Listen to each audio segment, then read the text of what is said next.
Olá, bem-vindos de volta ao canal. O último vídeo que fizemos foi sobre o conservadorismo e suas definições, e muito sobre o que não é conservadorismo. E eu tinha falado naquele vídeo que eu ia falar sobre as perspectivas de candidatos para 2026, o que eu acabei não conseguindo porque o vídeo ficou bem grande, ficou com meia hora, e eu não queria fazer um documentário porque não importa a geração de qual você é, se você é boomer, X, Y, Z ou até mesmo os betas.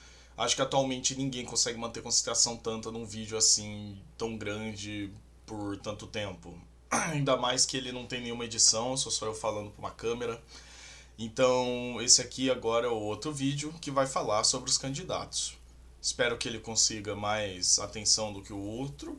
E, como sempre, sem muita edição, por dois motivos. Um, eu não sei editar, e dois, o YouTube tem dado vários problemas aí para canais que têm feito edição e que são de direita. Outro tópico que não tem muito a ver, mas ao mesmo tempo tem a ver, as eleições do Chile ainda estão ocorrendo nesse momento que esse vídeo está sendo gravado, entre um candidato de direita, mais ou menos, e uma candidata autoassumida comunista. E se vocês prestarem atenção nas notícias, vocês podem até pesquisar, a mídia taxa o outro cara não comunista de ultradireita. A própria CNN publicou hoje. Então podem dar uma olhada aí, não é coisa da cabeça de ninguém, a mídia realmente odeia o pessoal de direita, pelo menos boa parte dela, a CNN inclusa.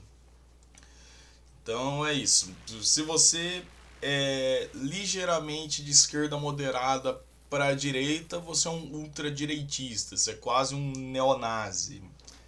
Eu acho engraçado isso na mídia que, tipo, se você é a favor do aborto só até, sei lá, o quinto mês, você é um ultradireitista.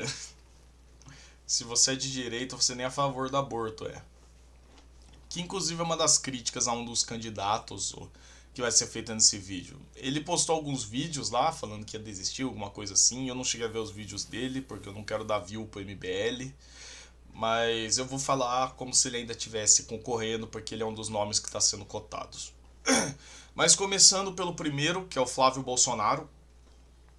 A trajetória política do Flávio Bolsonaro reúne, de forma concentrada, três elementos raramente aparecem isolados quando se fala de poder no Brasil.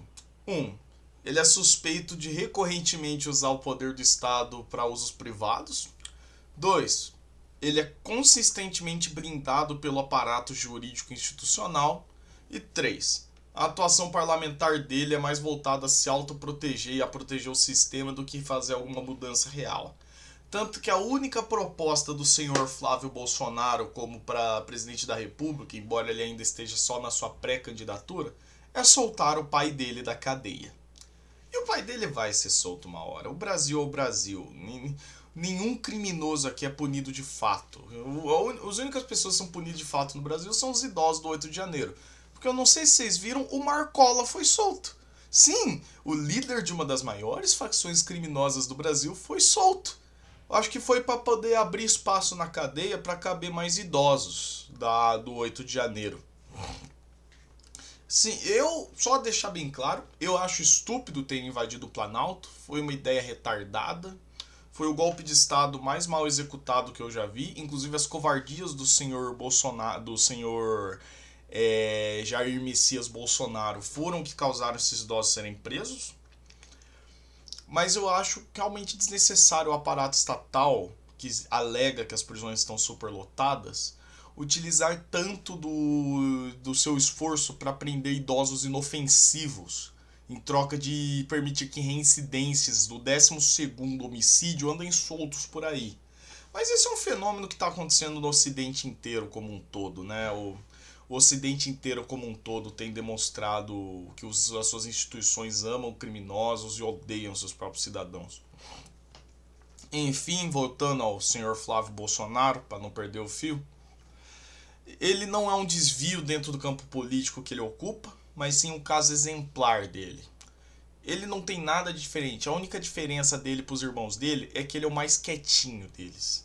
Ele é o que menos aparece, mas isso não torna ele mais inocente ou mais competente. Pelo contrário, na minha opinião, ele é o mais patético. Assim como quando ele foi deputado no estadual no Rio de Janeiro, o nome dele foi associado às famosas rachadinhas, uma prática consistente na apropriação parcial dos salários de assessores parlamentares. A investigação conduzida pelo Ministério Público do Rio de Janeiro identificou movimentações financeiras atípicas envolvendo seu antigo assessor Fabrício Queiroz, um famoso miliciano, aos que não sabem. Milicianos, sabem, do Rio de Janeiro, aqueles que cobram tributos das pessoas dos morros, das favelas, para se manter. Praticamente extorsão. Extorsão. Você chega lá e fala, você vai comprar gás? Você tem que comprar do meu gás. Sua internet é da minha internet. É muito mais lucrativo que drogas, por sinal, porque você assume o papel do Estado onde o Estado não chega. Enfim, além de uma rede de servidores com repasses sistemáticos. Houve autorização judicial para quebra de sigilos bancários e fiscal do senhor Flávio, apreensão de dados e avanço investigativo real. O ponto decisivo, porém, não foi a apuração do mérito, mas a interrupção do processo por vias processuais. Sucessivas decisões em instâncias superiores anularam provas, questionaram a competência do órgão investigador e deslocaram o caso de um foro a outro até esvaziá-lo. Não se produziu uma absolvição material. Produziu-se uma neutralização institucional da investigação. Ou seja, aos da família Bolsonaro, ou os bolsonaristas que tanto criticam o Lula, que de fato o Lula nunca foi absolvido, houve umas jogadas judiciais para encerrar as acusações de processo contra ele, a família Bolsonaro utiliza dos mesmos mecanismos. São todos farinha do mesmo saco. E aproveitando o gancho do vídeo de ontem, nenhum deles é de direita de verdade, porque alguém de direita de verdade não faria essa palhaçada. E é óbvio que o Lula não é de direita, mas dá pra entender a comparação, que é o sujo falando do mal lavado. Enfim, paralelamente a isso, surgiram indícios de possíveis ocultações de patrimônio e lavagem de recursos também ao senhor Flávio. Um dos episódios mais conhecidos foi o envolvimento de Flávio com uma loja de chocolates, que o rendeu o maravilhoso apelido de Flavinho Wonka, que a sua mansão lá de não sei quantos milhões virou a fantástica fábrica de chocolate. Foi utilizada como elemento na investigação devido à incompatibilidade entre o faturamento declarado e movimentações financeiras. Esse dado não surgiu como boato político, mas como parte de um conjunto probatório levantado pelo MP.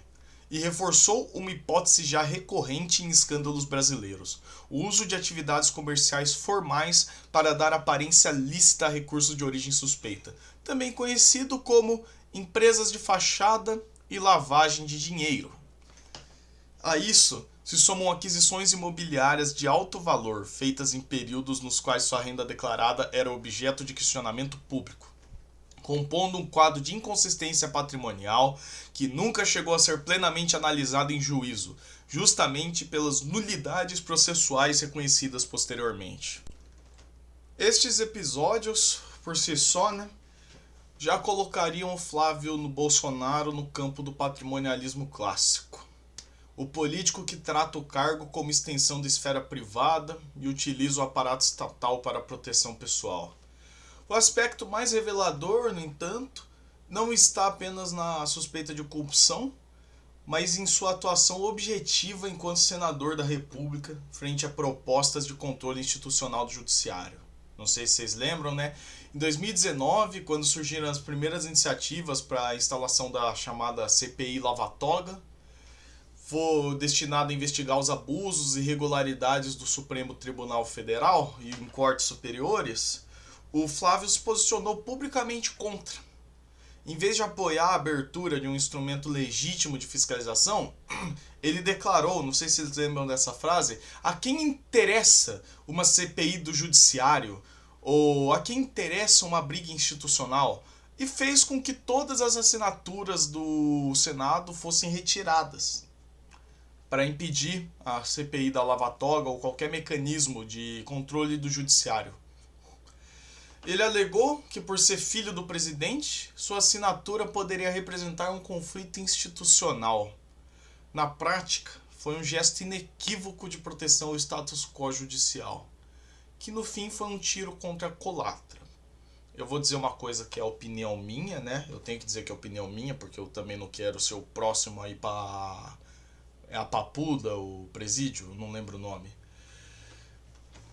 Bolsonaro não está sendo preso pelos seus crimes e desvios, ou pelas suas incompetências, ou qualquer coisa que realmente deveria condená-lo.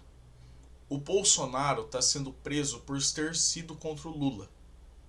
O Bolsonaro está sendo preso por ter sido ligeiramente, não é totalmente, parcialmente, uma pequena parcela, contra o sistema de esquerda que se tem no Brasil.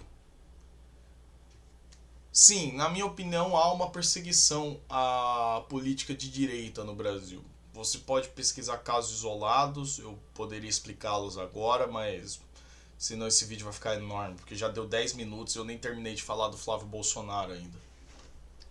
Se eu vou receber questionamentos algum dia, eu faço outro vídeo explicando essas coisas, mas acho difícil, as pessoas não costumam ver, meu canal ainda tá pequeno.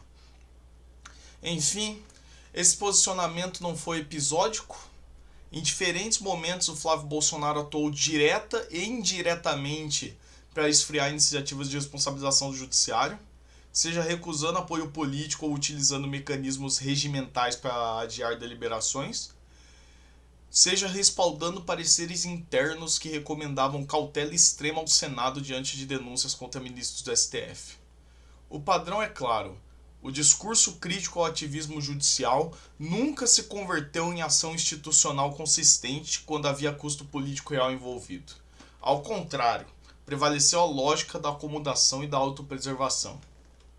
Essa combinação, suspeitas criminais neutralizadas por decisões técnicas e uma atuação parlamentar voltada à blindagem das elites institucionais, afasta Flávio Bolsonaro de qualquer noção séria de direita sentada em ordem, responsabilidade das elites e limite de poder.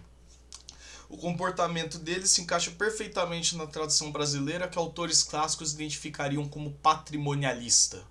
Vocês podem ler a obra de Raimundo Faoro, Os Donos do Poder. Ela tem 1000 páginas, eu mesmo admito que eu não li, porque são 1000 páginas, mas ela trata sobre essa relação de patrimonialismo no Brasil, que são um dos fenômenos que o Gilberto Freire define, que são um dos formadores da identidade brasileira. Só para constar, os mais leigos, Gilberto Freire é um sociólogo que é diferente do Paulo Freire. E eles não têm nenhum grau de familiaridade, eles não têm nenhum laço familiar, nenhuma conexão, nada. Enfim, o sistema patrimonialista é um sistema no qual as elites utilizam o Estado como escudo, não como encargo moral, mas como instrumento de autoproteção e não de governo. Para mim, o Flávio Bolsonaro é um descendente da República do Café com Leite.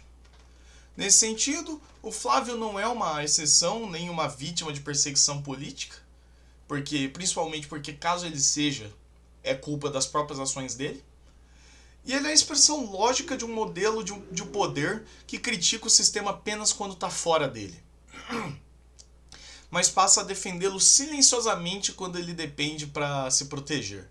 O problema central não é apenas o que ele é acusado de ter feito, mas o que relativamente fez enquanto ocupava cargos públicos. Ele não expôs reformas estruturais relevantes, não liderou iniciativas institucionais de controle, não enfrentou centros de poder que se demonstravam abusivos. Ao contrário, ele ajudou a preservar o arranjo que permite que o caos como o seu jamais sejam definitivamente julgados.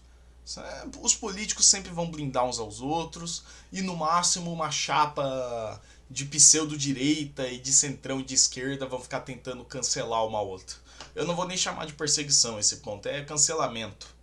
É nível de internet. Eles sabem que os processos não vão pra frente na maioria dos casos, eles estão fazendo isso pra criar alarde.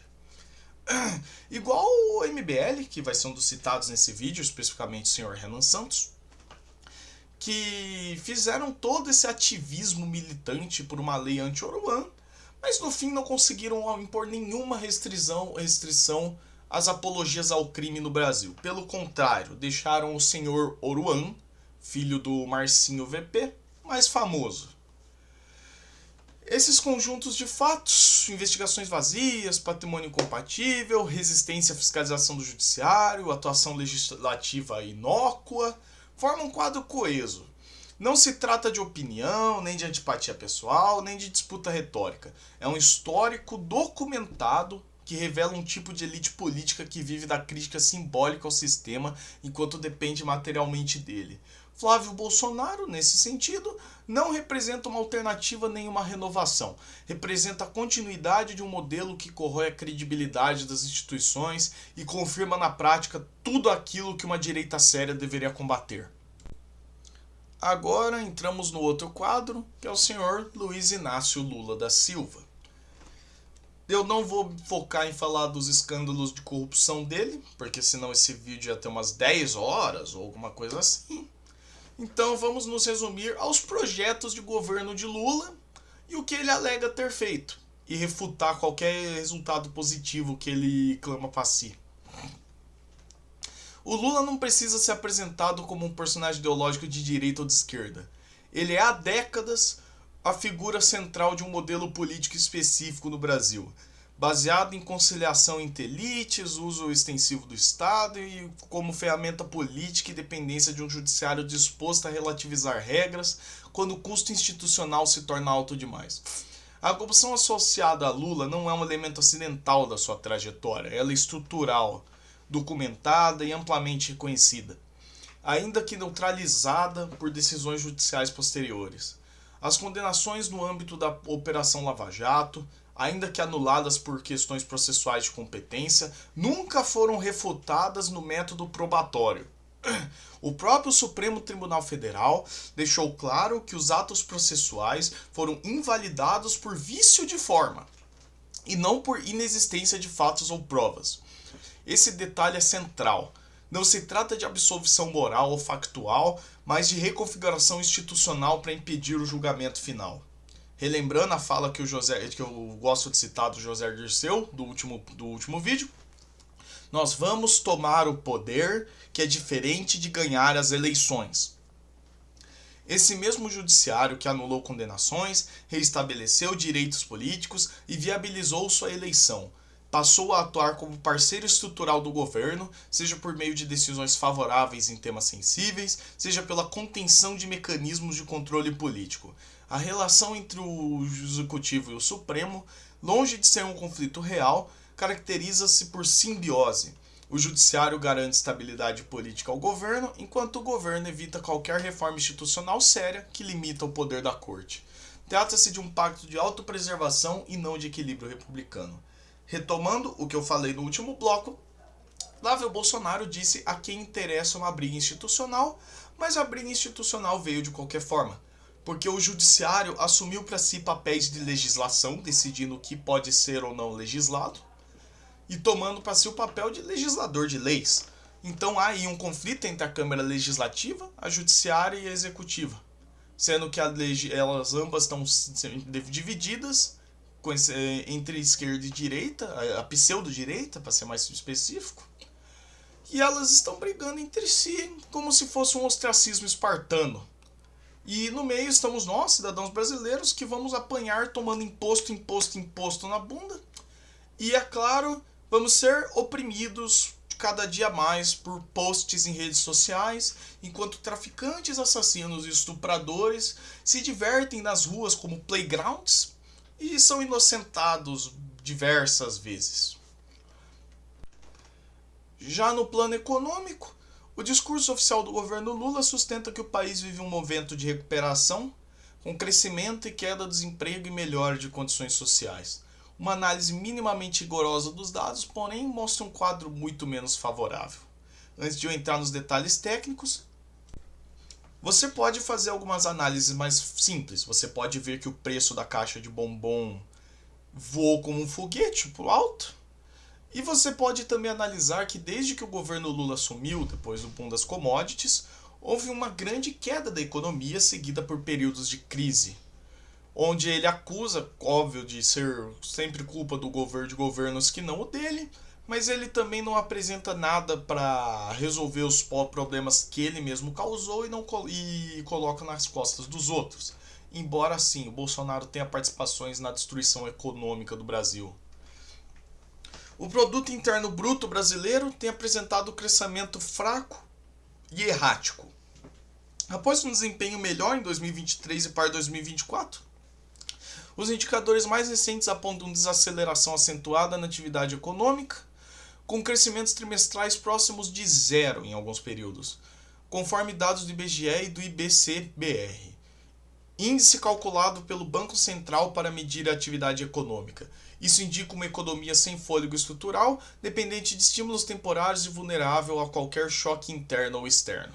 E só relembrando, como parte de uma certa análise econômica, a renda factual do brasileiro, por assim dizer, levando em consideração a inflação e poder de consumo, não tem demonstrado crescimentos e sim reduções. O seu poder de consumo está cada vez menor, assim como a inflação aumenta de forma invisível, já que o governo está escolhendo quais dados divulgar. O problema se agrava quando você observa o mercado de trabalho. O governo divulga amplamente a queda da taxa de desemprego como uma prova de sucesso econômico. De fato, a taxa oficial medida pelo PNAD contínua mostra níveis historicamente baixos. Contudo, essa estatística possui limitações conhecidas. A primeira que eu gostaria de mencionar é que o emprego informal está sendo considerado como emprego. E a segunda é que o desemprego oficial não possui os chamados trabalhadores desalentados. As pessoas que não procuram emprego porque desistiram ou não acreditam que conseguirão um trabalho, ou estão vivendo muito bem recebendo auxílio do governo para apenas votar. O próprio IBGE reconhece essa categoria, que permanece numerosa, e além disso, parte significativa dos postos criados está concentrada em ocupações de baixa remuneração, informalidade ou alta rotatividade, o que reduz drasticamente o impacto real sobre a qualidade de vida e a estabilidade econômica. Paralelamente, o número de brasileiros dependentes de programas de transferência de renda permanece elevado. O Bolsa Família, reestruturado e ampliado, atende milhões de famílias e cumpre um papel imediato de mitigação da pobreza. No entanto, o crescimento dessa dependência evidencia a incapacidade do governo de gerar um ciclo sustentável de produção, emprego fictício ou emprego qualificado e mobilidade social. A queda estatística do desemprego convive com um aumento da população permanentemente vinculada a auxílios estatais, o que distorce a narrativa de recuperação econômica e aponta para um modelo assistencialista como substituto do desenvolvimento produtivo. A política monetária expõe outra fragilidade do governo. A inflação, embora controlada em alguns períodos, segue pressionando preciosamente itens essenciais como alimentos e serviços. Até porque, para o governo manter suas gastanças desenfreadas e hipersalários do judiciário, ele precisa ligar as prensas de dinheiro. E quem sofre com isso somos nós da base do país. Para conter essas pressões, o Banco Central manteve os juros elevados, o que encarece o crédito, inibe investimentos e restringe o consumo das famílias. Em vez de colaborar para reduzir incertezas fiscais e institucionais, o que permitiria juros mais baixos, o Lula adotou uma retórica de confronto constante com o Banco Central. E mesmo quando ele colocou um presidente do Banco Central que era conivente com seus valores, os problemas permaneceram. Lula atacou publicamente a autonomia do Banco Central e pressionou por afrouxamento monetário sem respaldo fiscal sólido. Isso gerou instabilidade, afugentou investidores e reforçou a percepção de improviso econômico. O resultado concreto desse conjunto de políticas é uma economia que não cresce o suficiente para absorver sua população jovem, não gera perspectivas de ascensão social real e não cria condições para que as novas gerações acumulem patrimônio, estabilidade ou segurança previdenciária. Para os jovens que votam no Lula, eu gostaria de perguntar-lhes com que ano de sua vida, com que idade em sua vida vocês têm expectativa de comprarem uma casa própria, um carro zero próprio? Se a resposta foi não tenho, vocês deverão repensar as atitudes do governo Lula, que governou nas últimas 2 décadas. Embora o Bolsonaro tenha sua parcela de culpa, seus 4 anos de governo não foram sozinhos, o que tornaram a sua situação econômica insustentável. O crescimento do PIB é insuficiente para sustentar o gasto público crescente e a base produtiva permanece frágil. e o Estado se apresenta cada vez mais como um distribuidor de renda mínima e não como articulador de um projeto nacional de desenvolvimento. Lula, portanto, não representa apenas um passado marcado por corrupção e escândalos. Ele personifica um modelo político que depende da leniência institucional do judiciário, da manipulação de estatísticas, de indicadores sociais e da substituição do crescimento real por políticas compensatórias. Esse modelo pode produzir estabilidade a curto prazo e capital político, mas o faz às custas do futuro, especialmente do futuro daqueles que ainda não estão protegidos pelo sistema e que dificilmente serão integrados a ele. Jovem brasileiro, por favor, acorde. Você não é o objetivo de melhora de vida do governo Lula, você é a vítima dele. O governo vai te parasitar até a última gota de esforço. Por fim, chegamos no que eu acho que é o mais hipócrita, na minha opinião. O senhor Renan Santos, do MBL, que agora quer fundar o Partido Missão. Eu tenho estado um pouco por fora. Eu não sei se eles finalmente conseguiram fundar o Partido Missão, mas porque são muitos trâmites legais para conseguir fundar um partido. Mas imagino que ele vai conseguir porque as assinaturas dele crescem dia após dia. Renan Santos hoje é o principal símbolo de um fenômeno político que se vende como a renovação da direita. Mas ele não é de direita, eu vou explicar isso um pouco nesse trecho. Mas que, quando analisado em episódios concretos, revela desprezo por valores morais básicos, afinidade com pautas revolucionárias clássicas da esquerda e uma prática política baseada em humilhação pública, espetáculo e desinstitucionalização. Não se trata de discordância pontual, mas de um conjunto documentado de atos e posições públicas do Sr. Renan Santos que o afastam radicalmente de qualquer tradição conservadora ou direitista séria. Um dos episódios mais emblemáticos dele foi a humilhação pública de uma mulher trabalhadora amplamente repercutida nas redes sociais, na qual Renan ironiza e ridiculariza uma mãe de família que vendia pudins para seu sustento próprio. O episódio não foi um lapso privado, foi feito em ambiente público, de forma repetida e amplificado por seguidores, e nunca recebeu retratação clara. O ponto central não é gosto pessoal, mas o conteúdo moral do ato. Um líder político que se coloca como alternativa à elite tradicional, demonstrando absoluto desprezo pela dignidade do trabalho humilde. Esse comportamento está em contradição direta com qualquer tradição conservadora, católica, comunitária ou mesmo socialmente responsável. Trata-se de um traço típico de elitismo revolucionário, não de direita histórica. Se você quer a fonte, você pode só pesquisar vídeos e cortes amplamente disponíveis no X/Twitter e YouTube, com buscas por Renan Santos Pudim ou termos correlatos. No campo das ideias, Renan Santos também não esconde posições que pertencem claramente ao vocabulário da esquerda progressista. Há registros de manifestações públicas dele favoráveis à legalização do aborto, como um tweet dele que ele fala: mulherada, pode abortar à vontade, pau no cu da igreja. Sim, esse cara se diz um cara de direita. Calma aí que meu gato tá miando, gente. Pronto, gente, me desculpa o corte, o gato tava chorando, eu tive que ir lá fazer carinho nele. Enfim, né? Tampouco a posição dele de ser a favor do aborto, né? Que ele não trata o aborto como uma tragédia social, mas sim como uma pauta de liberdade individual. Essa posição não é conciliável com a tradição conservadora, cristã ou comunitária, tampouco com a direita reacionária ou institucional. O aborto em massa sempre foi defendido historicamente por correntes revolucionárias da esquerda libertária, que entendem a família e a moral como entraves ao progresso, entre aspas. Quando Renan adere a essa pauta, ele não está modernizando a direita, ele está abandonando ela por completo. Se você quer fontes, pode pesquisar tweets, entrevistas, debates públicos do próprio Renan, facilmente localizáveis por palavras-chave associadas a aborto e liberdade individual. Ou pode procurar as polêmicas que a revista Valete do MBL acabaram por fazer. Mais grave ainda, são declarações e insinuações recorrentemente hostis ao cristianismo, enquanto instituição social.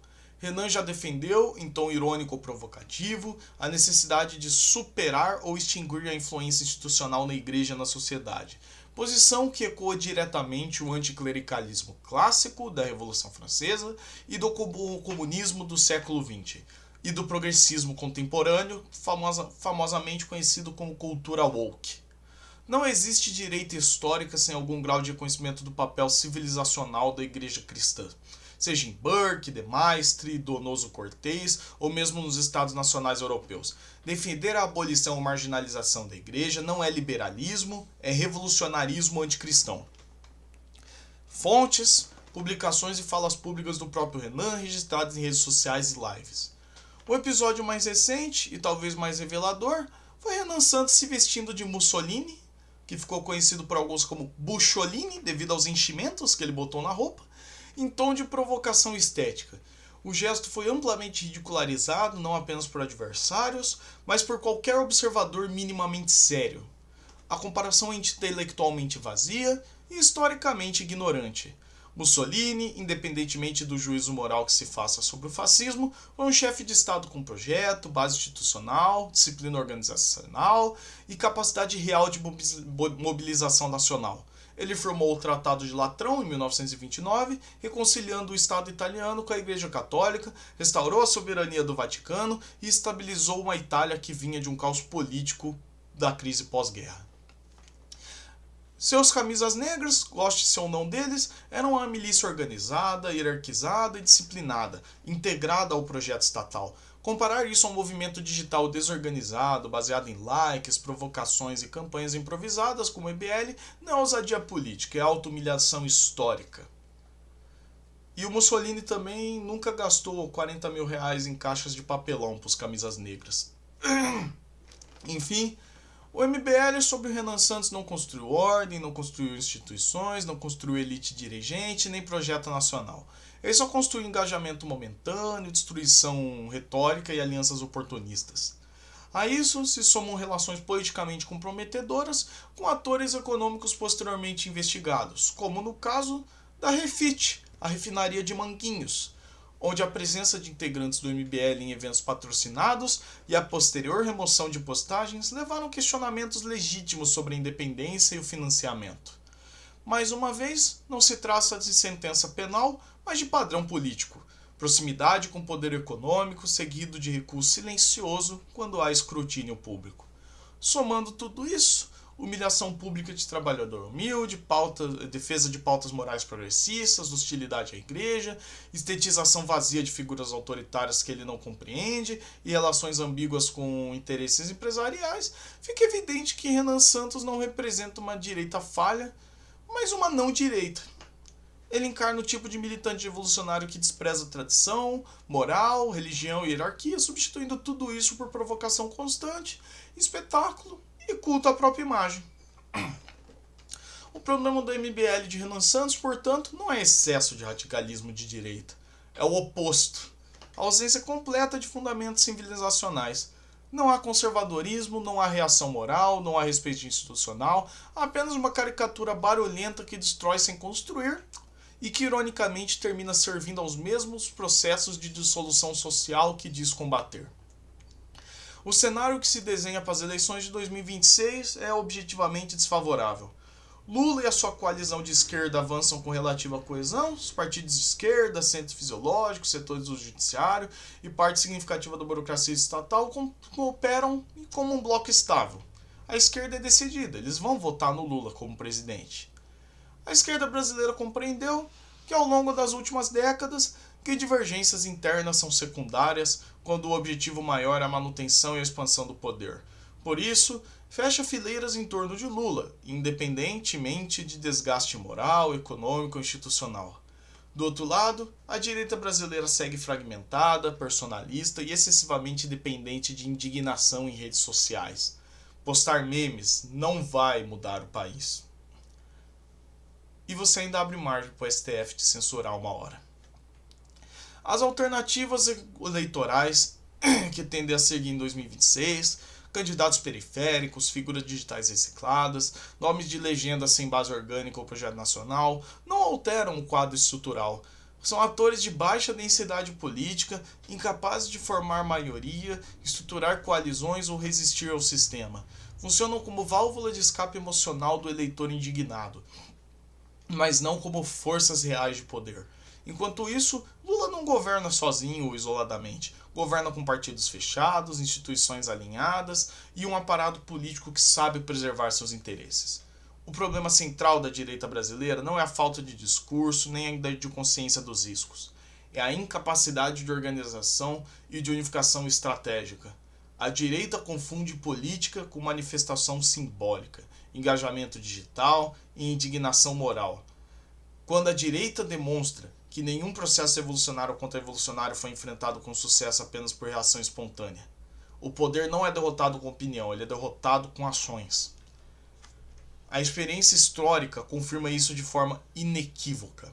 No pós-Primeira Guerra, por exemplo, a Hungria enfrentou a Revolução Comunista de 1919, liderada por Béla Kun. A resistência ao terror vermelho só foi possível porque forças profundamente diferentes, os conservadores tradicionais, nacionalistas, ex-militares do Império Austro-Húngaro e setores religiosos, suspenderam as divergências internas para combater uma ameaça comum à ordem social, à religião e à soberania nacional. O mesmo ocorreu na Guerra Civil Finlandesa em 1918. Os liberais, conservadores, camponeses nacionalistas e forças armadas regulares se uniram contra a Revolução Socialista apoiada pela Rússia Soviética. A vitória dos brancos não foi ideológica no sentido estreito, foi estratégica e civilizacional. O caso finlandês torna-se ainda mais emblemático durante a Guerra Civil a Guerra de Inverno de 1939 a 1940, quando uma pequena nação enfrentou a União Soviética. Fascistas, liberais, conservadores e democratas de diversos países apoiaram a Finlândia. Não porque compartilhassem o mesmo modelo político, mas porque reconheciam uma linha civilizacional clara entre soberania nacional e expansionismo revolucionário. Ninguém exigiu pureza ideológica para oferecer apoio, exigiu-se apenas clareza quanto ao inimigo e a disposição para agir. Mesmo em contextos mais dramáticos como a Guerra Civil Russa, o exército branco reuniu monarquistas, republicanos, liberais conservadores, nacionalistas e cristãos ortodoxos. Perderam por múltiplas razões: fragmentação tardia, erros estratégicos, fatores externos, mas compreenderam ao menos que sem unidade mínima não havia sequer chance de resistência. A direita europeia do século XX, com todos os seus erros e excessos, entendeu algo essencial: processos revolucionários não são derrotados por debates internos intermináveis. O contraste com o Brasil atual é evidente. Aqui, católicos e protestantes se hostilizam, monarquistas desprezam republicanos, conservadores rejeitam nacionalistas, liberais atacam qualquer forma de intervenção estatal. Tudo isso enquanto a esquerda ocupa o Estado de forma disciplinada. Esse comportamento não expressa rigor autoritário, expressa incapacidade política. A esquerda vence porque se organiza como frente. A direita perde porque insiste em se comportar como uma seita. Unificar a direita brasileira não significa apagar diferenças legítimas, nem construir um pensamento único artificial. Significa reconhecermos uma hierarquia de prioridades: ordem institucional, limite ao poder judicial, soberania nacional, moral pública, proteção da família, valorização do trabalho, responsabilidade das elites e reconstrução do Estado como instrumento da nação. Esses são pontos de convergência suficientes para formar uma frente política real. Sem isso, qualquer alerta sobre o Brasil virar Venezuela continuará sendo apenas uma retórica repetida a cada 4 anos, enquanto o país avança lentamente para realmente se tornar mais a Venezuela. A história demonstra que nenhuma decadência é revertida por espontaneísmo. Exige organização, disciplina, renúncia a vaidades e capacidade de agir no terreno real da política. Partidos, eleições, instituições, formação de quadros e ocupação permanente de espaços de poder. A direita brasileira precisa decidir se continuará como plateia indignada ou se amadurecerá como força política adulta. Se permanecer fragmentada, 2026 será apenas mais um passo na consolidação do sistema e o Lula vai ganhar outra eleição. Vamos ter aí um ex-presidiário pela 4ª vez como presidente. Se compreender uma lição histórica da unidade contra-revolucionária, pode, pela primeira vez em décadas, oferecer resistência real.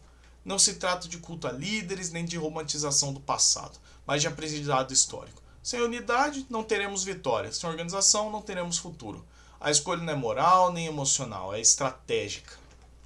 Enfim, espero que tenham visto até aqui. Obrigado a todos. Deixem seus comentários. E até a próxima. Falou.